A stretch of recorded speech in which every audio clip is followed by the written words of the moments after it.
और खाली दलीलें देंगे। और यारो ये जो गुलामी है ना, गुलामी, मौलाना अमजद अली साहब आज़मी रहमतुल्लाह अलैह फरमाते हैं यकदम आला हजरत का दरवाजा खुला। ये भी मेरे आला हजरत की जिंदगी है, इसे भी देखो, यकदम दरवाजा खुला तो बूढ़े इमाम के पैरों में जूता कोई नहीं और आला हजरत सर पट दौड़े। मैं करीब गया, मैंने कहा हुजूर मैं सदके जाऊं, कहां जा रहे हो? तो कहने लगे किसी ने बताया मेरा मुर्शद का बेटा रेलवे स्टेशन से गुजरने वाला है। अमजद अली देर न कर यार, कहीं शहजादा नाराज ना हो जाए, मेरे मुर्शद का बेटा, मेरे शेख का पोता, यार जरा जल्दी कर। कहते हैं आला हजरत दौड़े रेलवे स्टेशन पे। उन्हें अगर फतवे लिखने आते थे किल के रजा है खंजरे खूंखार बरकबार, तो वो ये भी कहा करते थे कैसे आकाओं का बंदा हूं रजा, बोल बाले मेरी सरकारों के। दौड़े गए रेलवे स्टेशन पे और बूढ़े शेख सदरुल शरिया कहते हैं मैंने कहा हुजूर मैं ना चला जाऊं?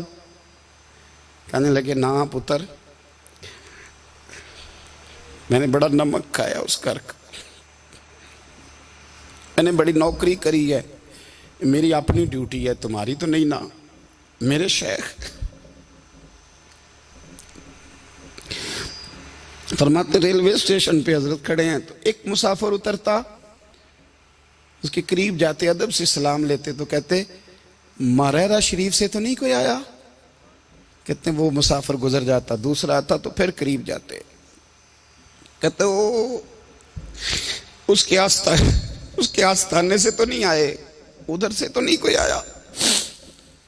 कहते सारे गुजर गए, जिन मुसाफिरों ने उतरना था उतर गए, ट्रेन चल पड़ी।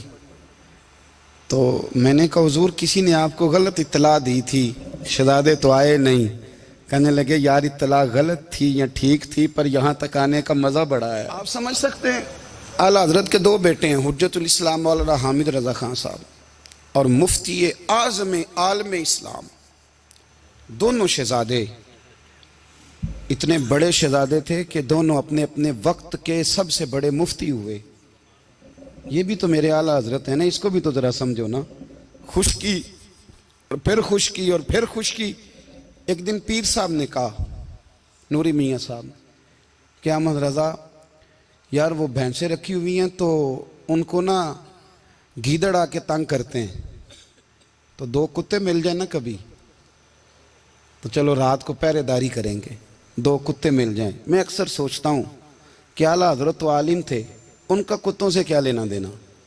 हजरत जी आपने कुत्तों की बात करनी थी तो किसी दुनियादार से करते, दो कुत्ते मिल जाएं तो जरा जानवरों की देखभाल करेंगे।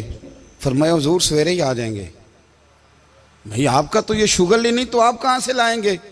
दिन चढ़ा तो दोनों बेटों के गले में रस्सियां डाली। आला हजरत को सिर्फ आप फतवे की रोशनी में देखते हैं, आपको उस शख्स के दर्द का नहीं पता, उसके जायके का नहीं पता, वो किस स्टेज का आदमी है, स्टेटस क्या है तरीकत में, शरीयत में, इश्क में। दोनों शहजादों के गलों में रस्सियां और पकड़ा हुआ है।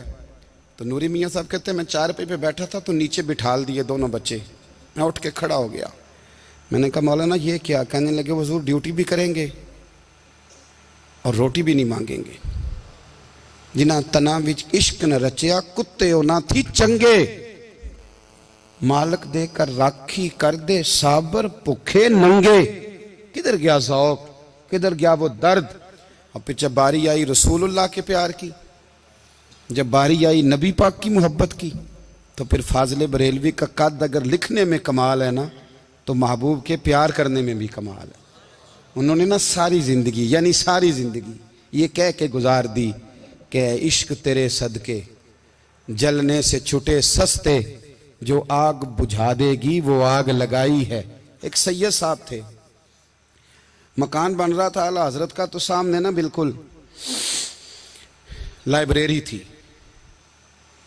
तो जब मकान बन रहा होता है तो तब सारे मिस्त्री मजदूर अंदर ही होते हैं, तो सबका आना जाना था, सब लोग आते जाते थे बिला झिझक। तो वो सैयद साहब भी एक दिन आ गए, सामने लाइब्रेरी में मिले, फिर चले गए।